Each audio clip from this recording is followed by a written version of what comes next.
Okay, so I just got back a few days ago from the Dominican Republic, and more importantly, I had my appointment to submit my documents for my non lucrative visa. And here is a pile of said documents. I am house sitting slash pet sitting for this little nugget. The setup here, it's like this leather couch, and then these chairs, these old wooden chairs all around. I don't know why. It's giving seance vibes to me, which I'm not mad about. I'm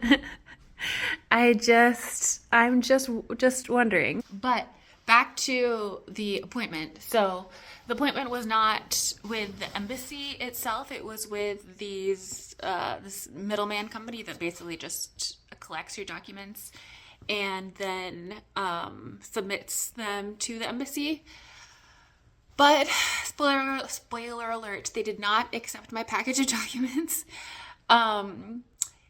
And I have to now go make another appointment based on their feedback.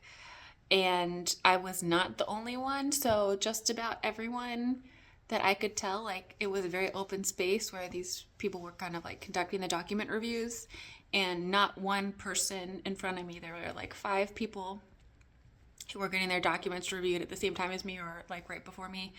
And as far as I can tell, not one of them had their package accepted. So if you're looking at the requirements online,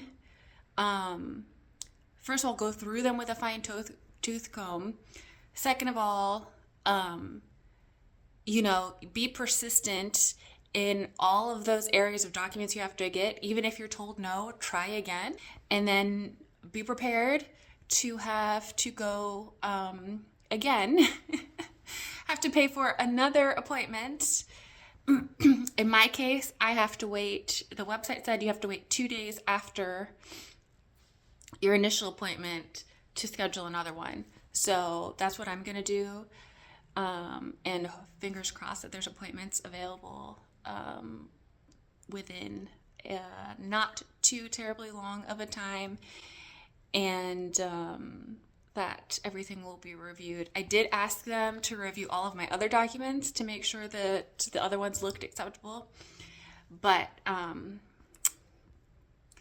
it's nothing is guaranteed. So I will keep you updated on how my next appointment goes.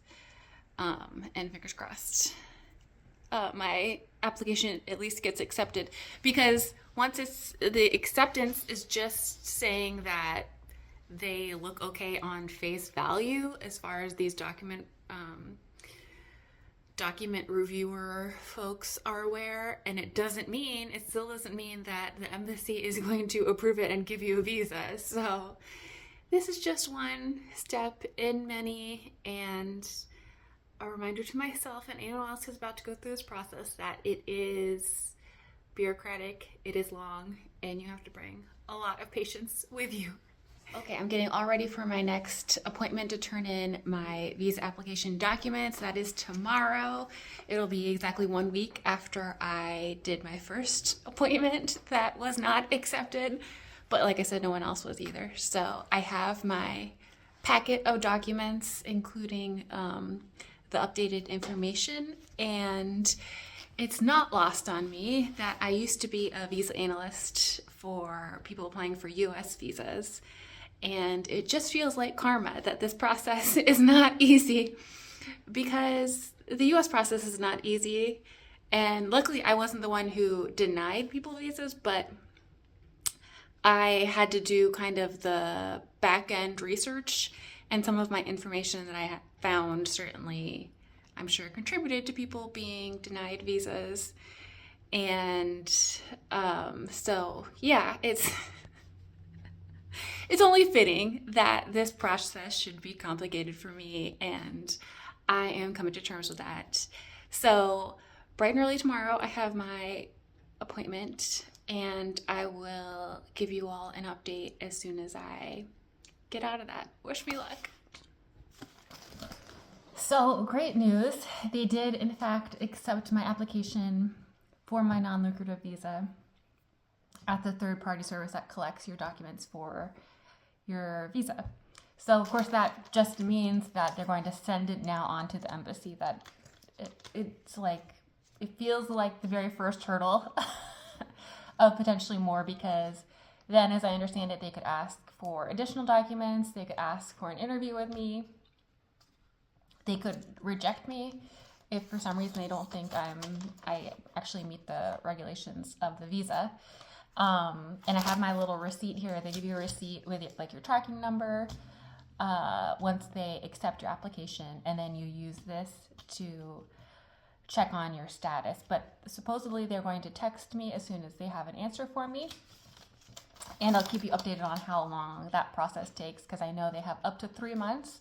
But I've heard of people getting a decision as little as 2 weeks, which would be great. But I'm also fully prepared to wait the entire 3 months because bureaucracy. But overall, this is just fantastic news that they accepted my application. And while I don't think it's a sure thing that you're going to get in once you pass this stage, I think it's a really good sign.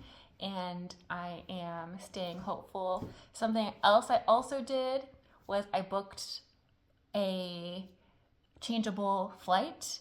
I did this actually a few days ago because of everything that was happening in the Middle East. I thought fuel prices could skyrocket, and literally I booked them the next day. I looked because right within the first 24 hours you can totally cancel your flight for free and get a full refund. And so I like to just check 24 hours or 23 hours maybe later and make sure that the flights haven't gone down. Well, flights had gone up $100 in that one day, like, you know, all across the board, it seems like.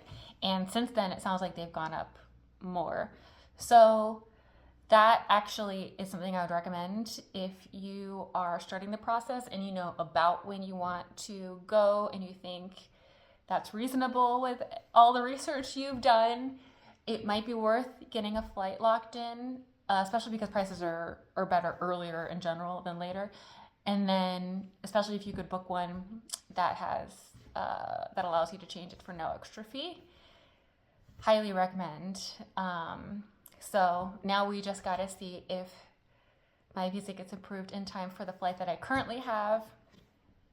My flight is currently scheduled for mid-May, which would be great. It would let me be around the area for Mother's Day and, you know, have a nice kind of springtime here. And I'm also booked on a bunch of pet sits through the beginning of May.